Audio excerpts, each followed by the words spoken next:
Well, today's video's outcome is going to be a bit questionable because what I was hoping to get done was to tidy up a bit of the fruit tree gill beds, take down the, I suppose, the stem height on the lupins, still leave a bit, but at the moment it's just a little bit too tall for the winter, and dig out some of the chive seedlings and yarrow seedlings. But we have a serious wind warning in place.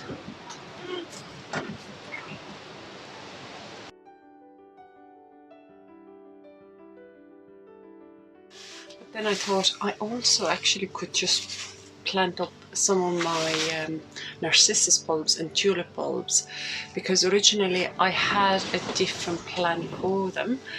I was planning to use most of them in the new cottage garden area, but I just don't have that space ready. Even though it's totally okay to keep planting these bulbs throughout December, even up to early January, I'm just not sure what the weather is going to bring. And I have been planting tulips in pots in previous years as well, really successfully, and I love dotting them around the garden then, and I use a lot of them actually on our front door area as well, because that's fully north facing and it's otherwise going to be quite dark. And nothing else would really grow around there. And obviously I have stone mulch on the beds there as well, so having these kind of flower bursts coming through the heathers is beautiful in spring. So while the weather is figuring itself out, I thought actually that would be a great idea. So what I have, or what I'm using for this, I have two types of approaches to this topic. One is the most basic, the most roughest look, I suppose, are these just really basic 2-litre pots, you know, real basic now, plant pots if you're buying plants in from the nurseries or garden centres. Yeah, 2-litre pot, and you still get around 5 or 6 tulip bulbs into it.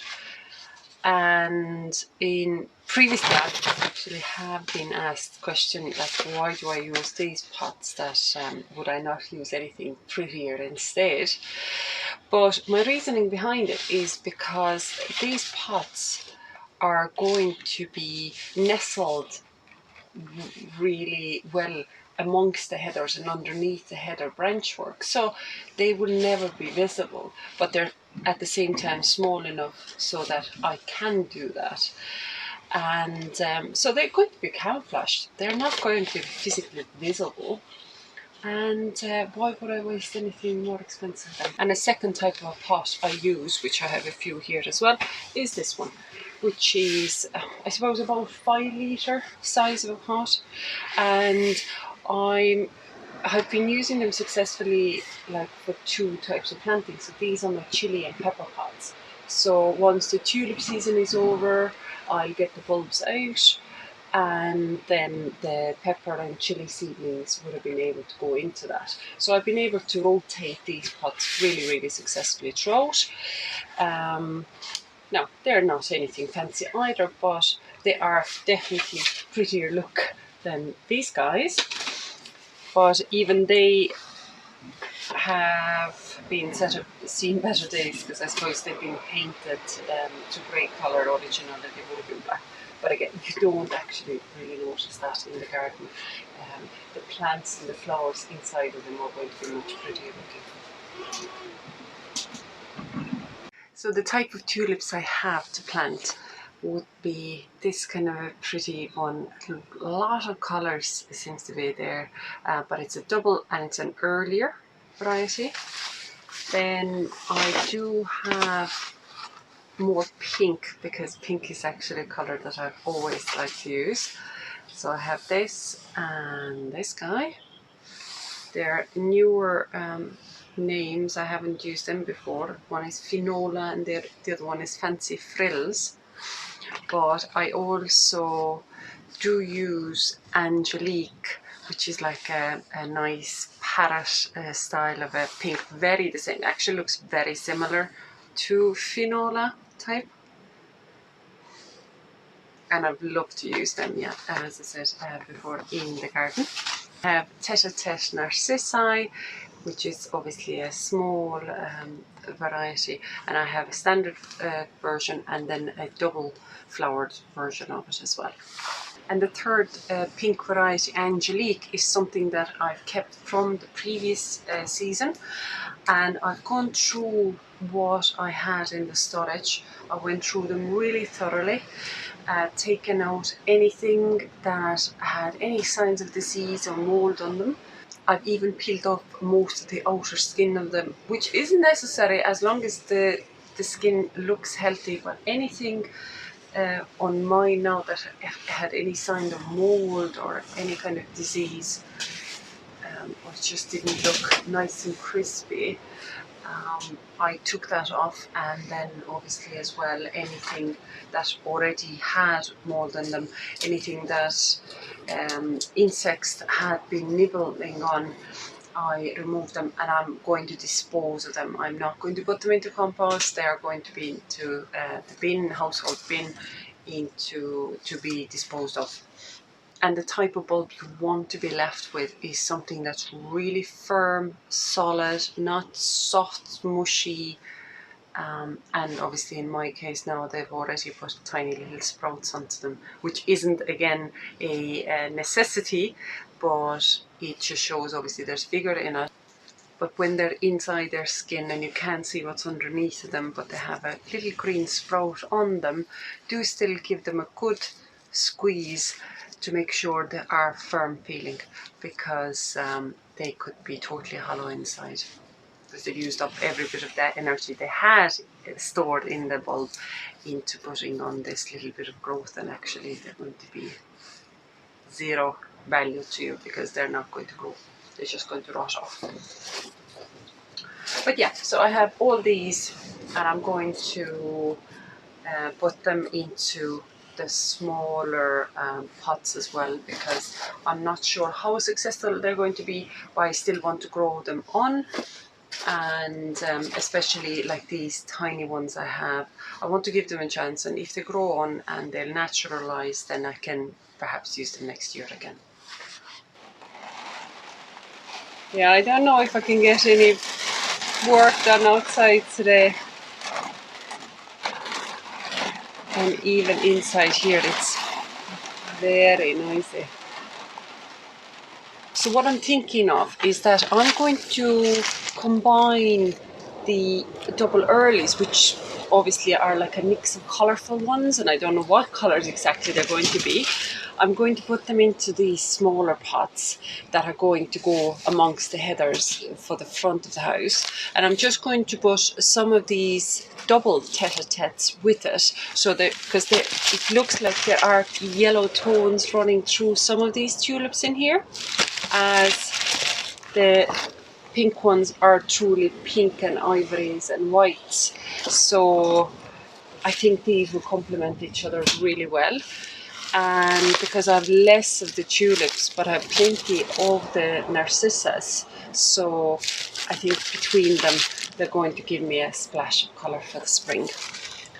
And even height-wise, the tulips are going to be perhaps just a little bit taller than the tete-a-tetes, as these pink variety tulips are much taller. So I'm going to use them in the bigger pots. And all I'm going to do is, I have this fantastic compost here, which is intended for the cottage garden. Yeah, that's why we have so much of it. That's it. Oh, you knocked them over.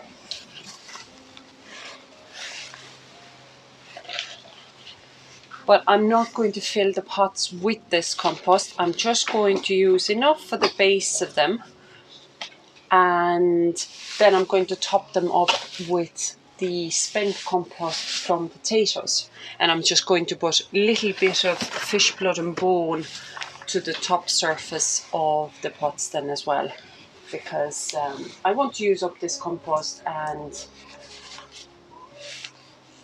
I can use them in these pots.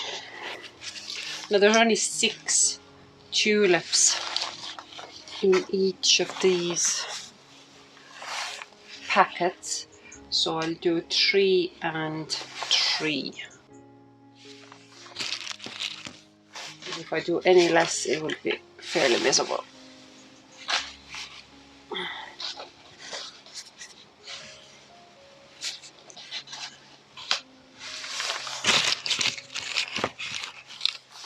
Now I'm going to leave them inside the greenhouse here at the moment, because the weather is just not favourable for me to be walking in and out with the pots and having the greenhouse door then wide open again. But otherwise I am going to obviously have them outside throughout the winter season. It doesn't do them any harm at all.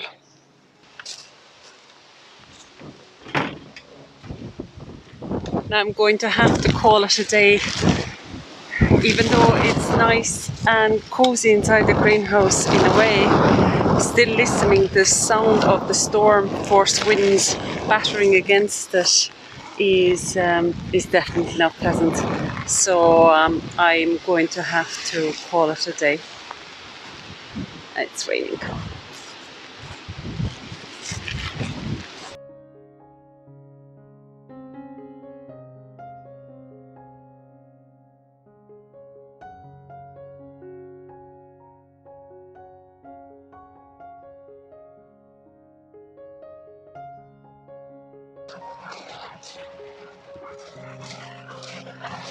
So the weather has not been playing ball with me at all, and it's a whole new week since the storm, and once I had to leave the gardening jobs be, and it's an evening. We're literally losing daylight, and it's after work day, so I've just come out because if I get this job done, I think this is it for me as such for active gardening for this year.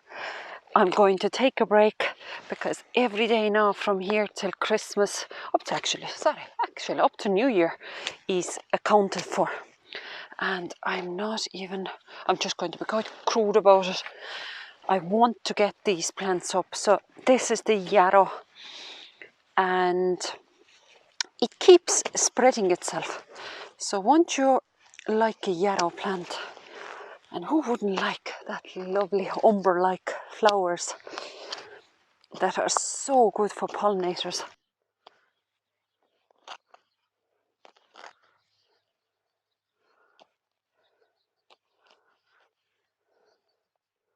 But it's also an ancient medicinal herb. No, for me it's only here for the pollinators and just to look at it.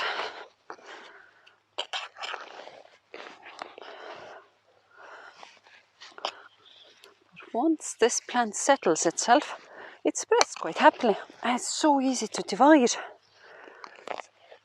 because it just keeps sending out these runners. That's the main plant.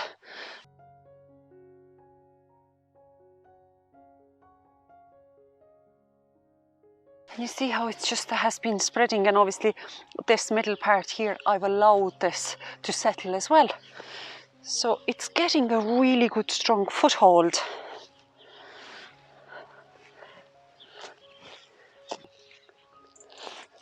And while it's spreading itself, it also actually starts to encroach into this actual vegetable growing space. So that is the part that I'm not that fond of, but obviously this is giving me brilliant opportunity to actually divide it and use this opportunity to create more plants. And you see all this fibrous root system here.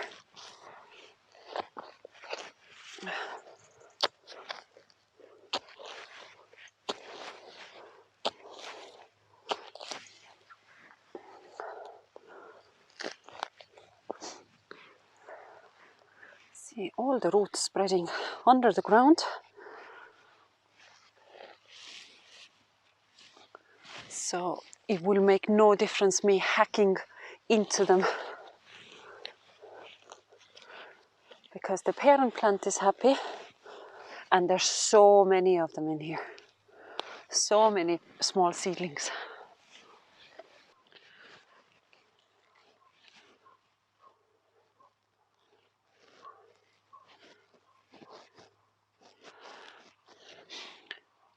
And the same thing with chives. I want to get these little seedlings out of here as well. And chives don't send out runners, but they do seed themselves.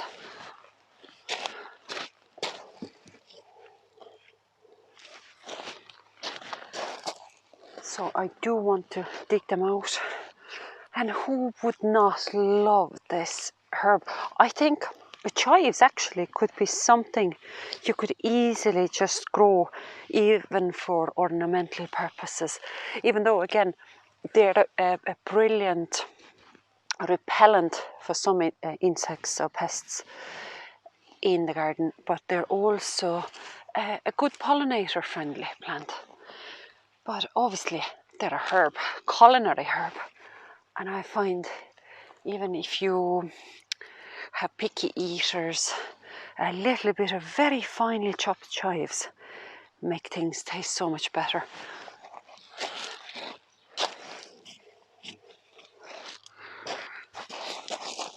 Rather than using, let's say, even spring onions, which could be a little bit too strong and maybe too much in quantity, even after being chopped up.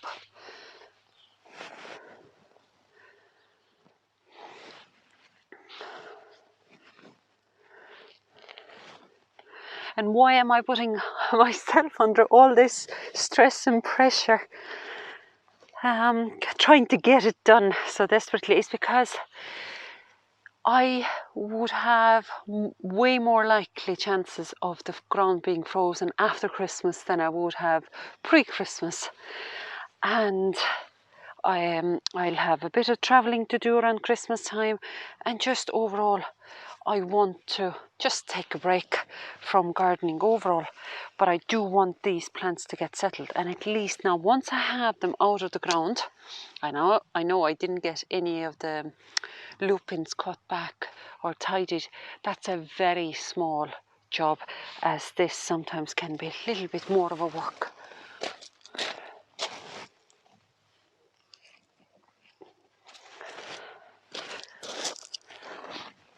And chives, even the big clump of it, the best is to divide it in autumn. But it's, yeah, it didn't happen. But luckily I have plenty of small seedlings to pick from. And who wouldn't love free plants, right? Totally free. Just find a new home for them. And yeah, definitely love chives. Whew, what a relief. At least I have them up now, because it's just been raining non-stop. Really windy, loads of rain. And at least, even if we do get now proper frost, and there's no way I can actually come out here because I don't want to be gardening in the pitch black, then at least I have that job done now, and I can pot them up into smaller pots and then find the new proper homes for them in spring. But at least they get to settle where they're at, and I have free plants.